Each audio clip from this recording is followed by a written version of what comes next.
Milliylik bu ona tilidan aytilayotgan ilk so'z. Milliylik bu bizning urf-odatlarimiz. Milliylik bu ota-onaga birinchi navbatda beradigan hurmatimiz va kattalarga beradigan salomimiz. Milliylikni asrash har birimizning vazifamiz. Assalomu alaykum, Zulfiya Xursonbayevna. Va alaykum assalom.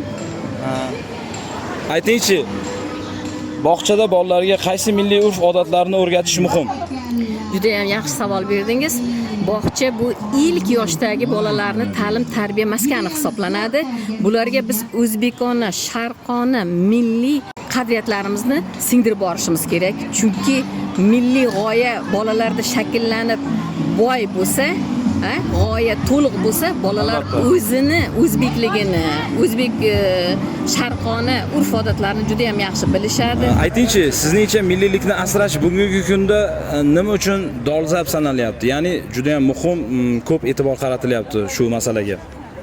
Milliyligimizni asrashga qaratilayotganligi milliyligimizni bolalarda asrab qolish, yosh avlodlarimizga yetkazish, avloddan avlodga o'tib borishini ta'minlashda muhim rol o'ynaydi.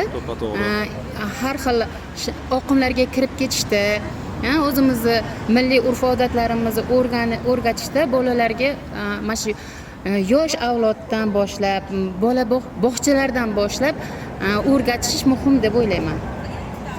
Katta rahmat. Milliylik bu bizning g'ururimiz.